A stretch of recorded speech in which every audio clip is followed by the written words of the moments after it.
ভারতে body painting এখনো অনেকের কাছে প্রায় অজানা একটি শিল্প মাধ্যম।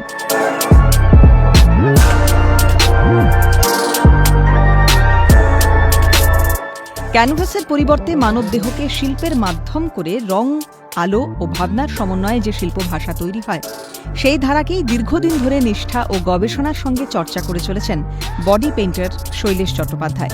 প্রচলিত শিল্পধারার গণ্ডি পেরিয়ে বডি পেইন্টিংকে একটি ভাবনাধর্মী, শৈল্পিক এবং আন্তর্জাতিকভাবে গ্রহণযোগ্য শিল্পরূপ হিসেবে তুলে ধরার চেষ্টা করে যাচ্ছেন তিনি। পেইন্টিং একটি আর্ট, শিল্পকলা। আমরা সবাই জানি পেইন্টিং করতে অনেকে ভালোবাসেন, অনেকে করে থাকেন, আর এটা সাধারণ একটা বিষয়। তবে এই পেইন্টিংয়ের সামনে যদি বডি ওয়ার্কটা অ্যাড হয়ে যায়, তখন একটু ভ্রুটা কুঁচকে যায় না? তবে বিষয়টা তো একই, কাজটাও একই, সেই রং, সেই তুলি, সেই ভাবনা, তবে ক্যানভাসটা আলাদা। আচ্ছা, এখনো কি আমাদের সমাজে বডি পেইন্টিং মানে মানব দেহের উপরে রং করা, ছবি আঁকা, এই বিষয়টার মান্যতা রয়েছে? কি বলেন? দর্শকরাই হচ্ছে বিচারক।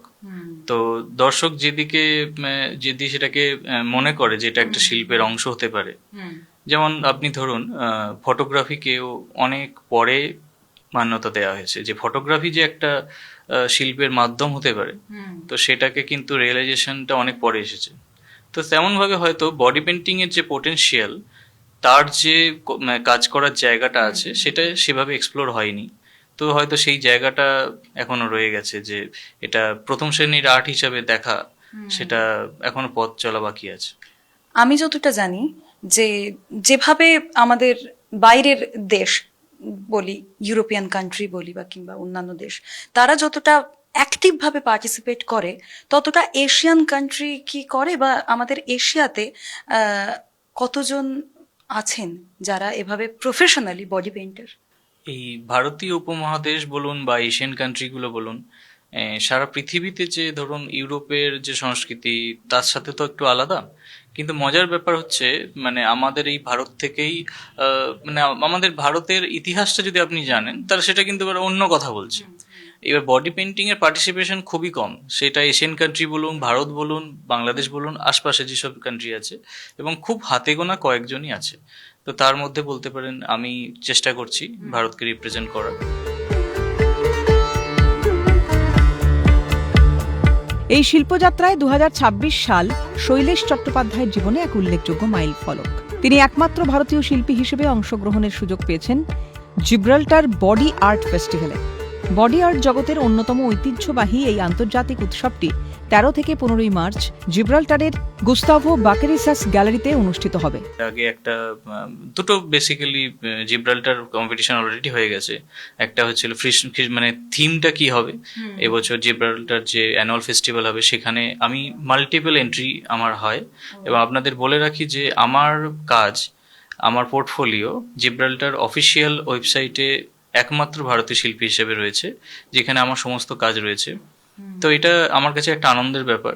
একটা গোটা উপমহাদেশে যদি শিল্পীর সংখ্যা এতটা কম হয়, তাহলে স্বাভাবিকভাবে আমাদের যে এই বিষয়ে ধারণাটা কম থাকবে, সেটা বলাই বাহুল্য। এবং আমার নিজেরই খুব কম ধারণা রয়েছে। তাই আমি এটা জানতে চাইবো যে আমরা যেভাবে পেইন্টিং হয়, যে কালার দিয়ে হয়, সেই কালার দিয়েই কি বডি পেইন্টিং হয়, বা কি কি মেটেরিয়াল ইউজ হয় এক্ষেত্রে?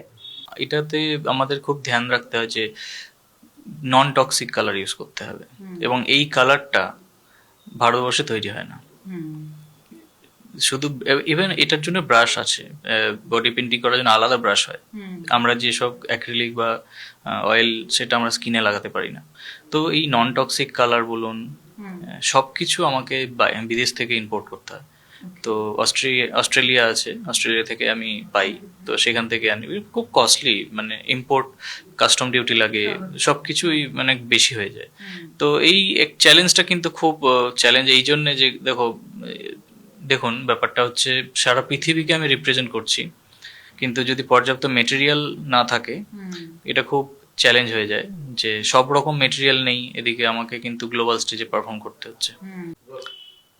মডেল একটা অবশ্যই একটা চ্যালেঞ্জ, কারণ আমাদের অত সহজে মডেল পাওয়া, যেহেতু এতে একটা নুডিটি ইনভলভ থাকে, আর সামাজিক প্রেক্ষাপটটা মাথায় রেখে এই ইস্যুগুলো আছেই। বিদেশে যেমন খুব ওপেন রাস্তায় আর্টিস্টরা পারফর্ম করছে, আমরা সেটা ভাবতেই পারবো না।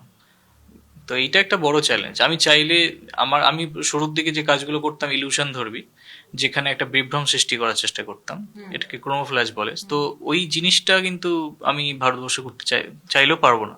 তো এটা একটা বড় চ্যালেঞ্জ, আমি প্ল্যাটফর্ম নেই, তো এটা খুব মুশকিল হয়ে যায়। ফ্যামিলি থেকে শুরু থেকেই ফ্যামিলি, যেহেতু আমি আর্ট কলেজে পড়াশোনা করেছি, ইন্ডিয়ান আর্ট কলেজের স্টুডেন্ট ছিলাম, তো এই হ্যাঁ নোডিটি ব্যাপারটা খুব একটা ইস্যু হয়নি আমার ফ্যামিলি থেকে, কারণ ওরা দেখেছে মডেল স্টাডি হয় আর্ট কলেজে, তো সেই একটা ধারণা ছিল যে হয়তো it is part of my, মানে আমার কাজকর্মের অংশ এটা। নিজেকে এভাবে প্রেজেন্ট করা, বারবার নিজের বেস্টটা তুলে ধরা। যদি সম্প্রতি বলি তাহলে জিব্রাল্টার এই আর্ট ফেস্টিভ্যাল, এটার সম্বন্ধে আমাদের একটু জানান। এটা কোন দেশে হয়, কারা কারা পার্টিসিপেট করছে, কি ব্যাপার, কবে হচ্ছে? এইটা একটা গ্লোবাল স্টেজ, যেমন ওয়ার্ল্ড বডি পেন্টিং চ্যাম্পিয়নশিপ হচ্ছে অস্ট্রিয়াতে হয়, এবং ওইখানে ইউরোপ কেন্দ্রিক হয়, আর এটা হচ্ছে ইউকের একটা কন্টিনেন্ট বলতে পারেন, যেটা জিব্রাল্টার এবং স্পেনের একটা অপোজিটে আর কি। তো এইখানে সারা পৃথিবী থেকে পার্টিসিপেট করবে, পৃথিবী থেকে আর্টিস্ট পার্টিসিপেট করবে, তো আমিও পার্টিসিপেট করছি, এবং এটা মার্চ মাসের 1 থেকে 15 তারিখ। আমি যে সেগমেন্টে নাম দিয়েছি সেটা হচ্ছে ক্লাসিক্যাল বডি পেন্টিং, এটা ব্রাশ অ্যান্ড স্পঞ্জ ক্যাটাগরিতে আমি নাম দিয়েছি, এবং মানে অ্যাকচুয়ালি আমি হয়েছি, কোয়ালিফাই করেছি, তাই জন্য যেতে পারছি। এখান থেকে আজ যেই ছবিটা যাবে ইউকের ওই আর্ট ফেস্টিভ্যালে, সেটা আমরা সামনাসামনি দেখবো। সেটা আজই তৈরি হয়েছে, আজই এঁকেছেন, দেখবো তো? নিশ্চয়ই দেখবেন, নিশ্চয়ই।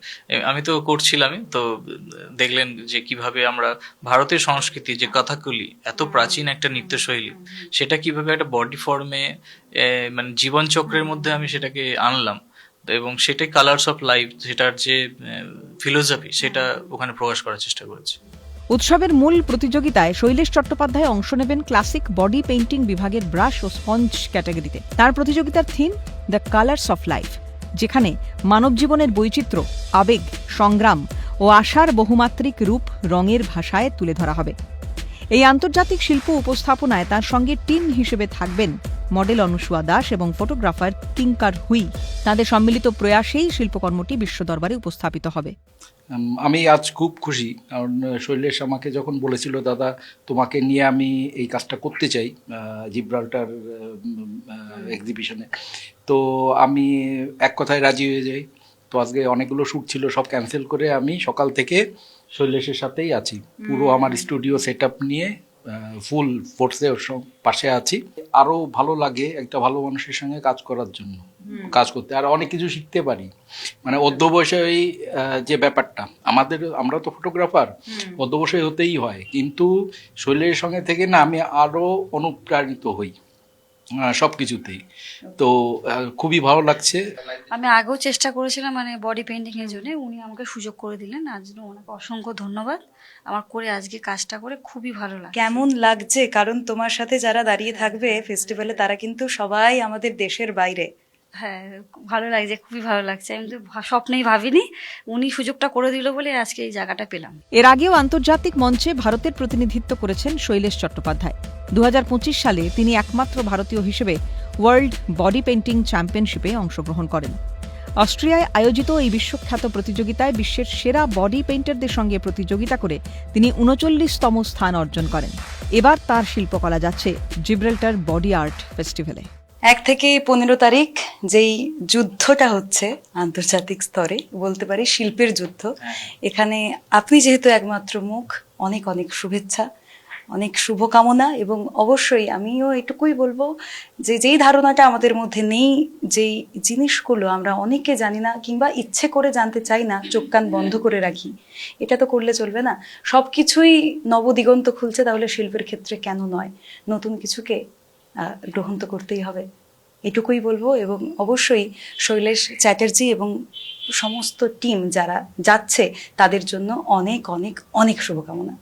ক্যামেরায় সুরজিতের সঙ্গে পায়েল রায়, ক্যালকাটা নিউজ।